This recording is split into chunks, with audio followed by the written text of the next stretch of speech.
오늘 이 아침 우리에게 주시는 하나님의 말씀 민수기 35장 16절로부터 21절의 말씀이 되겠습니다. 민수기 35장 16절에서 21절에 있는 말씀 한 목소리로 합독하시겠습니다. 만일 철 연장으로 사람을 쳐 죽이면 그는 살인자니 그 살인자를 반드시 죽일 것이요, 만일 사람을 죽일 만한 돌을 손에 들고 사람을 쳐 죽이면 이는 살인한 자니 그 살인한 자는 반드시 죽일 것이요, 만일 사람을 죽일 만한 나무 연장을 손에 들고 사람을 쳐 죽이면 그는 살인한 자니 그 살인자는 반드시 죽일 것이니라.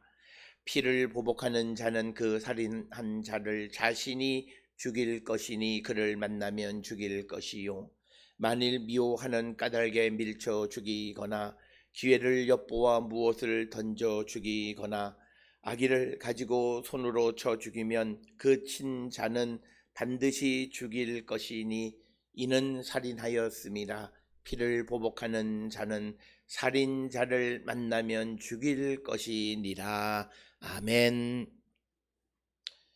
오늘 우리가 함께 읽은 민수기 35장 16절로부터 21절에 있는 말씀은 이제 도피성에 관계되어진 것으로서 11절에 기록되어 있는 부지중에 살인한 자, 어떻게 그가 이것을 부지중에 알지 못하는 사이에 살인을 한 것인가를 판단하는 기준이 무엇인가 라고 하는 것에 대해서 오늘 주시는 16절로부터 21절의 그 말씀을 우리에게 제시해 주고 있고, 그래서 오늘 주시는 본문의 말씀은 이것은 고의성이 있다 없다를 판단함으로 그가 살인죄를 그가 담당해야 된다 안 된다 라고 하는 것을 판단하는 것은 결국은 어떤 범죄가 하나님에게 용서받을 수 있고 용서받지 못하느냐를 우리에게 가르쳐 주는 것이다.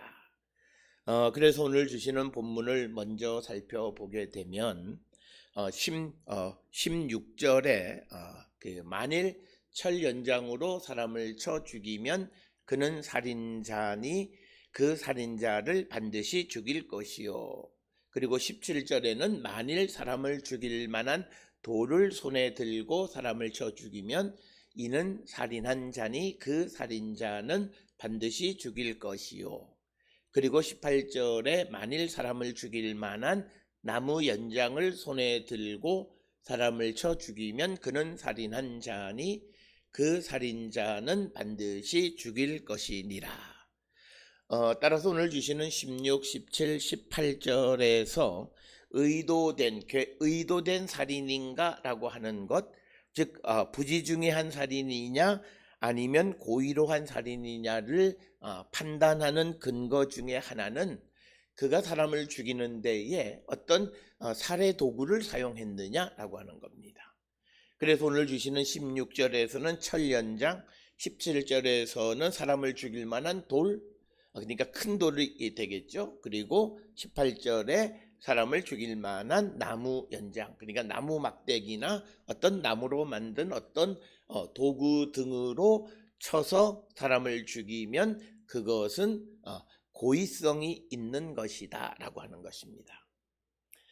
오늘 주시는 이 본문의 말씀에서 우리가 이 말씀이 말씀하고 있지는 않지만 그러나 배후에 있는 말씀은 내가 누구와 친밀하면 그 사람을 살인할 수 있는 어떤 도구로 그 사람을 때릴 수가 없다는 거예요. 이것은 우리가 근본적으로 하나님께서 형제를 사랑하라 이렇게 말씀하셨는데, 내가 누군가를 이 철연장 또는 죽일 만한 돌이나 사람을 죽일 만한 나무 연장으로 친다라고 하는 것은 말이 되지 않는다라고 하는 거죠. 그렇게 해서 도구를 가지고 살해 도구를 가지고 사람을 죽인 경우에는 이것은 고의성이 있다 이렇게 성경은 판단한다라고 하는 것입니다. 그래서 오늘 주시는 이 본문을 통해서 그가 고의로 부지중에 살인한 것이냐 아니면 고의로 고의로 살인한 것이냐를 구별하는 첫 번째 도구, 그 근거는 살해 도구가 있냐 없냐의 여부에 따라서 판단한다. 그런데 16, 17, 18절을 통해서 보면 살해 도구를 가지고 사람을 쳐 죽이면 그는 살인자이고 그는 반드시 죽임을 당해야 한다. 용서받을 수 없다. 그렇기 때문에 우리가 같은 형제들 사이나 또는 동포 사이에서 누구를 죽을 수 있는 도구로 사람을 쳐 죽인다라고 하는 것은 있을 수 없고 용서받을 수 없다라고 하는 것입니다. 따라서 오늘 주시는 이 본문의 말씀이 살인을 다루고 있는 것이긴 하지만 그러나 이 말씀의 근본적인 그 의미는 하나님의 백성들은 그 옆에 있는 사람을 어떻게 그 어떤 살해 도구로 쳐 죽이는 일을 해서는 안 된다라고 하는 것입니다. 그래서 이것은 우리가 성경에서 강조하는 내 이웃을 내 몸과 같이 사랑하라고 하는 그 말씀과 어긋난 일을 행했기 때문에 결국 그렇게 한 결과로 사람을 죽게 되면 그는 죽일 의도가 있는 것으로 해석한다라고 하는. 그래서 그렇게 된 자는 그는 살인자이고 그래서 그는 반드시 죽일 것이다라고 하는 말은 그는 용서받을 수 없다라고 하는 겁니다. 그래서 우리가 예수님께서 형제들에게 욕을 하거나 형제들에게 지금 오늘 주시는 말씀에 죽을 만한 어떤 도구로 그 형제를 쳐 친다라고 하는 그 자체는 근본적으로 있을 수 없는 일이다. 오늘 우리가 살고 있는 사회 속에서 우리는 이해관계 속에서 욕하고 비난하고 하는 일들을 많이 하니까 우리가 대수롭지 않게 여길지는 모르지만 그러나 성경에서 우리에게 가르쳐주는 내 옆에 있는 동료, 즉 우리가 같은 믿음의 공동체의 구성원이라고 한다면 그 사람은 내 몸과 동일한 존재이다라고 하는 거예요. 그렇기 때문에 내가 철연장으로 나를 치지 않고 사람이 죽을 만한 돌로 나를 치지 않고 또 죽을 만한 나무 연장으로 나를 때리지 않는 것처럼 내가 내 옆에 있는 누구도 그렇게 때리고 쳐서 죽여서는 안 된다라고 하는 것을 우리에게 가르쳐주는 말씀이 되겠고, 그래서 오늘 주시는 본문에서 결국 이스라엘 백성들이 형제들끼리 누군가가 그 죽을 만한 살해 도구로 친다라고 하는 것 자체가 말이 되지 않고 그것은 살해 의도가 있다라고 성경은 판단한다라고 하는 것입니다.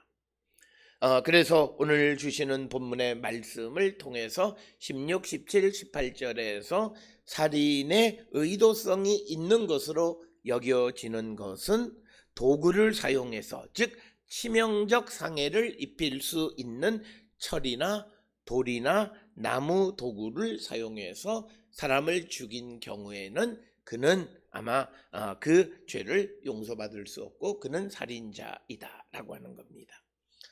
그렇기 때문에 19절에 주시는 말씀에 의하면 그는 19절에 피를 보복하는 자는 그 살인한 자를 자신이 죽일 것이니 그를 만나면 죽일 것이요.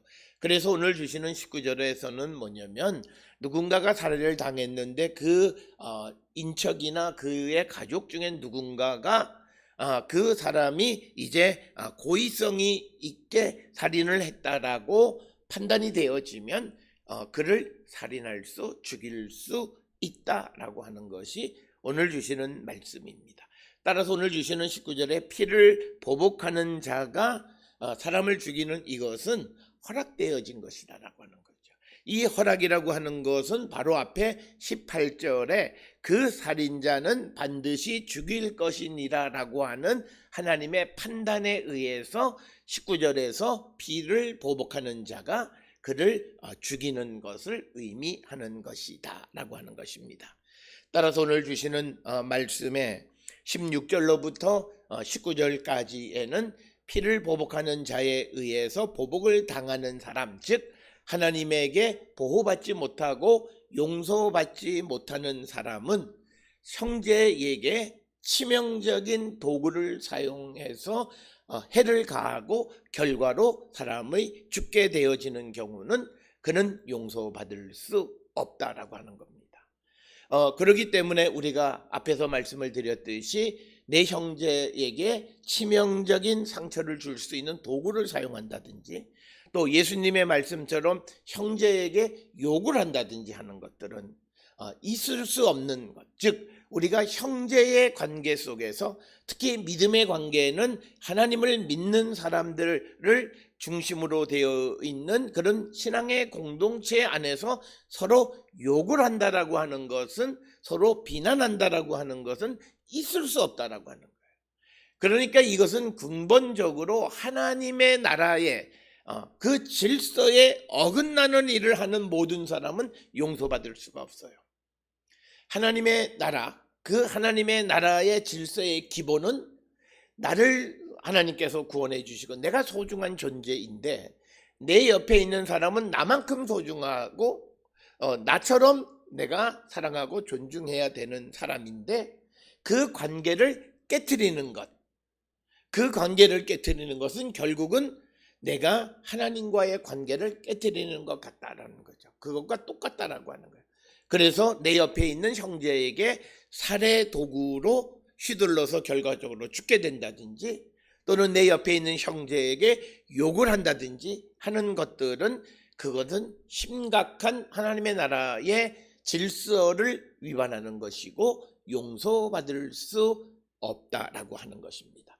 그래서 우리가 예수님의 말씀 가운데에서 우리가 형제를 욕하는 자가 살인한 자와 동등하게 대하는다라고 하는 말씀의 의미는 바로 오늘 주시는 이 도피성에 들어가서 형제에게, 동포에게 해서는 안 될 일을 하는 의미에서는 오늘 주시는 치명적 도구로 사람을 죽이는 살해 행위를 한 자나 형제에게 해서는 안 되는 말을 하는 그런 어떤 말을 욕을 하는 것과 동일하게 취급하셨다라고 하는 것. 그래서 우리가 이 땅을 살아가면서 믿음의 공동체 안에서 우리는 믿음의 공동체 안에 있는 자들의 질서를 지키며 살아가지 아니하면 하나님의 용서받지 못하고 하나님의 도움을 받을 수 없다라고 하는 거예요.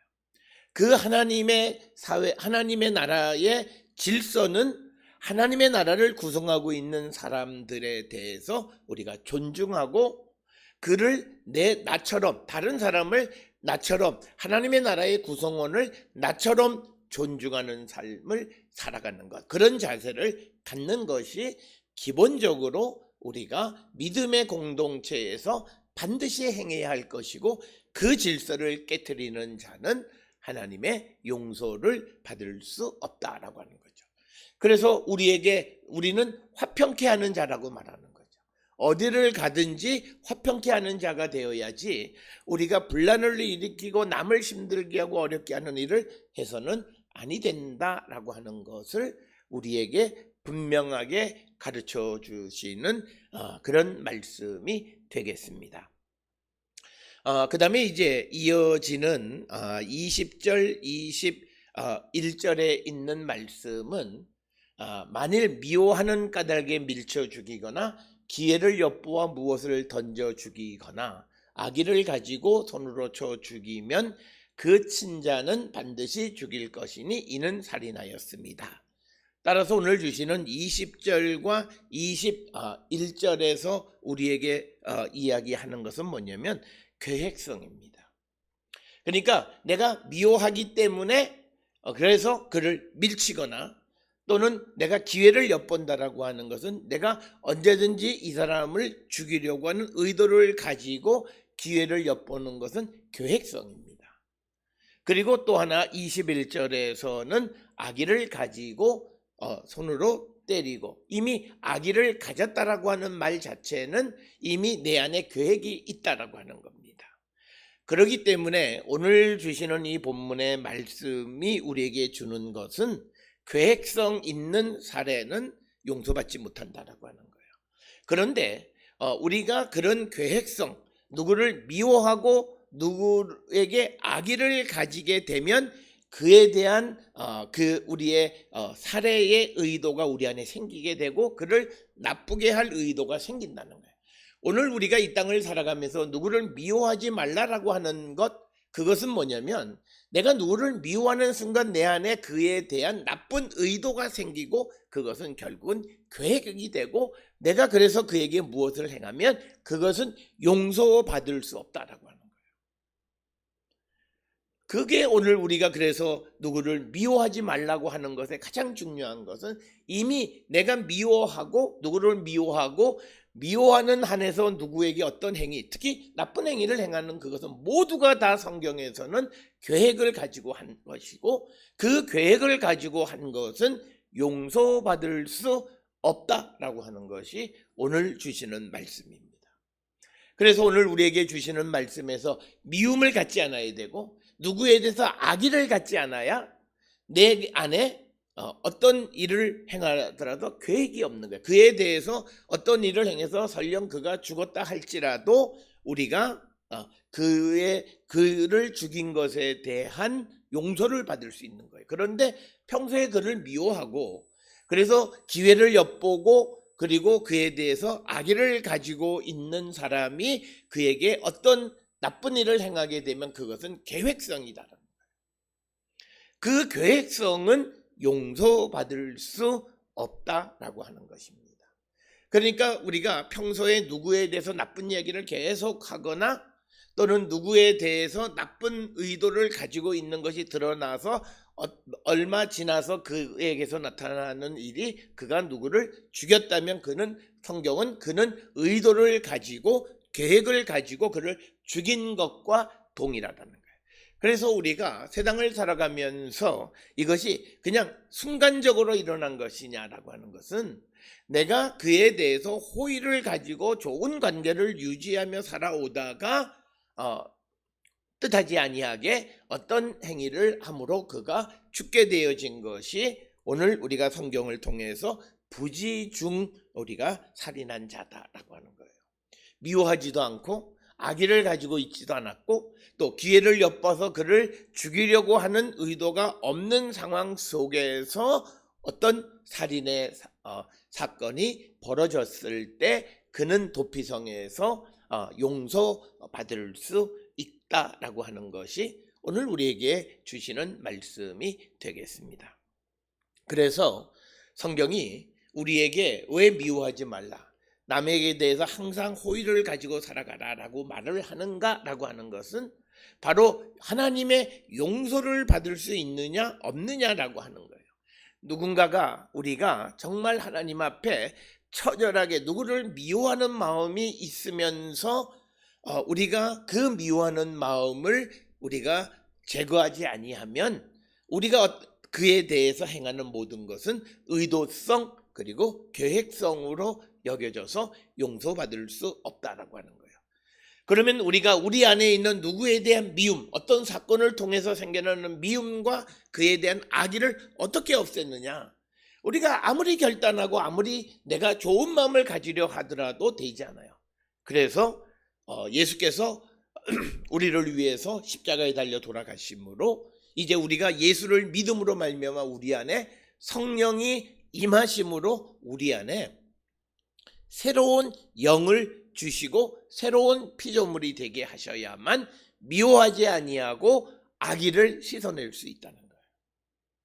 그래서 우리에게 성령 충만함이라고 하는 것은 결국은 다른 것이 아니라 나의 본질을 바꾸는 것이라는 거예요. 우리가 성령 충만을 어떤 능력을 행하는 것으로 자꾸 이야기하는데 우리가 성령이 내게 임해서 내 본질이 바뀌어지지 않으면 내가 행하는 모든 것은 성령이 임한 것이 아니에요. 방언을 한다고 해서 예언을 우리가 잘 알다시피 무당도 방언하고 무당도 예언을 해요. 그 어떤 현상 때문에 그게 아니라 근본적으로 그의 마음의 본질이 바뀌는데 특별히 미움의 마음이 없어지고 악의가 없어지고 기회를 엿봐서 남을 해하려고 했던 그런 일련의 모든 마음이 없어지는 거예요. 우리가 이것을 가장 간단하게 설명할 수 있는 것이 성령의 임함으로 우리가 사도 바울이 성령 체험하기 전에는 예수 믿는 사람들을 잡아다가 자기 출세의 기회로 삼으려고 했어요.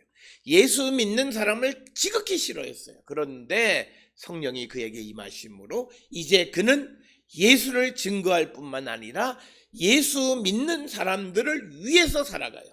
바로 그가 미워하던 자를 사랑하고 미워하던 자를 위해서 생명을 바치고 악의를 가지고 있었던 자들에게 선의를 행할 수 있는 삶의 변화는 성령이 임하셔야만 변할 수 있다는 거예요. 그래서 새로운 피조물이라고 하는 것은 말로만 하는 새로운 피조물이 아니라 우리 안에 미움의 감정이 없어지고 악의가 없어지고 누구를 해하려고 하고 죽이려고 하는, 그래서 기회를 엿보는 이런 마음이 없어지는 자들, 그런 마음이 없이 내가 어떤 과실로 사람의 생명을 해하게 되거나 어떤 범죄를 행하게 됐다면 우리는 그 죄의 용서를 받을 수 있다라고 하는 겁니다. 오늘 우리가 살고 있는 이 시대 속에서 정말 내가 의도한 것이냐 의도하지 않은 것이냐라고 하는 건 바로 이거예요. 내가 언제든지 기회만 오면 나도 한번 그렇게 해보겠다는 생각을 가지고 있는 사람은 그건 의도한 거고 계획한 거예요. 특별히 무슨 구체적으로 계획한 건 아니고 내 마음속에 그런 생각을 가지고 있는 것. 그리고 우리가 마음속으로 누구에 대해서 너 한번 어디 한번 두고 보자 미워하는 마음, 악의에 찬 마음을 가지고 있다가 그것이 몇 년이 지나든 그래서 기회가 와서 그에게 나쁜 일을 행하면 그건 역시도 오랫동안 계획한 것이고 용서받기 어려운 죄다는 거예요. 그래서 우리는 항상 성령 안에서 우리 마음속에 미움과 악의를 씻어내고 그리스도의 영으로, 사랑의 영으로 채워져야만 우리가 남을 해하는 계획성, 의도성이 없는 그런 사람이 될 수 있다라고 하는 거예요. 그래서 성령이 우리에게 주시는 가장 큰 것은 우리가 누구를 미워하는 의도성이나 누구를 나쁘게 하는 악의의 의도성 없는 삶을 살아가게 하는 것은 성령 안에 있는 겁니다. 그래서 성령 충만하다고 하는 사람이 누구를 미워하고 누구를 욕하고 누구에 대해서 비난하는 삶을 살아가는 것은 그건 성령과 관계없는 것이고 그런 죄는 오늘 주시는 20, 21절에서 용서받을 수 없는 범죄 행위다라고 하는 사실을 우리가 꼭 기억을 하셔야 되겠습니다. 오늘 우리에게 주시는 16절로 21절에 있는 말씀은 살인의 고의성의 여부를 따지는 것에 관계되어지는 것이지만 더 나아가서 우리가 하나님 앞에 용서받을 수 있는 죄와 용서받지 못하는 죄, 알고도 지은 죄와 계획하고 지은 죄, 의도하고 지은 죄와 그냥 내가 과실치사와 같이 의도하지는 않았는데 실수로 지은 범죄의 차이는 바로 그것이 오늘 주시는 16절로 21절의 말씀입니다. 도구를 사용해서 생명을 해하는 자, 이것은 우리가 내 옆에 있는 사람에게 도구를 쓸 수 있다라고 하는 것은 하나님의 나라의 구조 속에서는 있을 수 없는 거예요. 그래서 이 도구를 형제에게 쓴다라고 하는 것은 마치 예수님 말씀처럼 형제를 욕하는 것과 똑같아요. 왜? 옆에 있는 이웃은 나예요, 나. 그런데 자기 자신에게 살해의 도구를 사용하거나 자기 자신에게 멍청하다라는 등 그런 욕을 하지 않는 것처럼 다른 이들에게도 해서는 아니 되는데 그들이 그런 일을 하는, 즉 하나님의 나라의 질서의 기본에 어긋나는 일을 하는 자는 용서받을 수 없다라고 하는 거예요.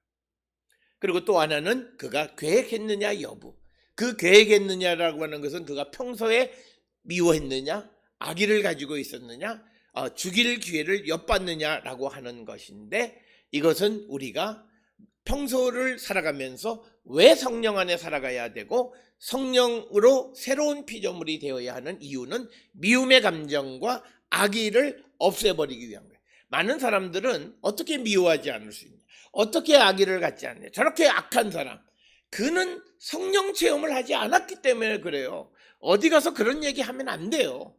어떻게 미워하지 않을 수 있느냐, 그 말 하면 안 돼요. 내가 교회를 다니면서 누구를 미워한다라고 하는 것은 내 안에 성령이 계시지 않는다라고 하는 증거고, 내가 누구에 대해서 악의를 가지고 복수한다라고 하는 것 역시도 성령이 계시지 않는다라는 거예요. 성령이 내게 임하셨다라고 하는 것은, 내게 권능을 주신다라고 하는 것은 내 안에 미움의 감정과 악의를 씻어버리고 새로운 피조물이 되는 거예요. 그래서 우리가 왜 성령 충만해야만 하나님에게 우리가 지은 그리고 의도하지 않았지만 지은 죄를 용서받을 수 있느냐, 바로 이런 거예요. 그래서 우리가 성령을 체험하고도 범죄할 수 있어요. 그것은 의도한 범죄가 아니라 그것은 내가 의도하지 않고 살아가다가 자기가 모르게 실수로 한 거예요. 과실치사예요. 그런데 우리가 성령 체험하고도 이게 나쁜 건 줄 알면서도 계획해서 때가 돼서 그것을 하는 것은 용서받지 못해요. 오늘 우리가 살아가는 그리스도인들이 세상에서 욕먹는 것 중 하나는 실수로 어떤 일을 행하는 범죄, 그건 용서할 수 있어요. 그런데 그게 아니라 계획을 하고, 그리고 그것의 계획을 통해서 어떤 범죄를 하는, 그리고 악의를 갖고 있거나 미워하거나 악을 부러워하거나 그런 마음을 가지고 있다가 어떤 악을 행하는 것, 그건 용서받지 못해요. 그건 성령 체험했다고 하는 말이 안 되는 거예요. 그래서 우리가 성령을 체험하면 우리 안에 있는 육신이 죽었다는 것은 죄가 죽었다는 거예요. 그러니까 죄가 죽으니까 미움의 감정이 있을 수 없고 악의를 가질 수 없다는 거예요. 그래서 성령을 체험해 보십시오. 성령 체험 가운데에 원수를 사랑하라고 하는 주님의 말씀의 의미가 무엇인지를 알고 살아갈 때 그가 실수로 살인한 것도 용서받을 수 있다라고 하는 것입니다. 따라서 오늘 주시는 35장 16절로 21절에 있는 말씀을 통하여 오늘 우리가 하나님과의 관계 속에서 어떤 관계를 맺고 살아가는가, 하나님의 백성으로 하나님 나라의 기본 질서를 유지하고 살아가느냐, 하나님의 나라를 구성하는 모든 구성원은 하나님의 사랑받는 존재이고, 그리고 모든 구성원은 나처럼 사랑해야 될 대상인데 그에게 내가 살해할 수 있는 도구로 그를 친다든지 그를 욕하단다든지 하는 일은 용서받을 수 없고, 그리고 또 우리가 평소에 하나님의 나라를 이루고 있는 구성원들에 대해서 미워하고 악의를 가지고 욕하는 삶을 살아가는데 그는 그 악한 일을 계획하고 살아가는 자와 동등하고 그는 용서받을 수 없다라고 하는 것입니다. 따라서 오늘 주시는 이 본문을 통해서 우리의 삶이 하나님의 법에, 하나님의 주권을 인정하는 자로서 정말 어떤 삶을 살아가고 있는가를 성찰하시고, 정말 우리가 알지 못하고 지은 죄를 용서받을 수 있는 그런 거룩한 하나님의 백성들이 다 될 수 있기를 주의 이름으로 축원합니다.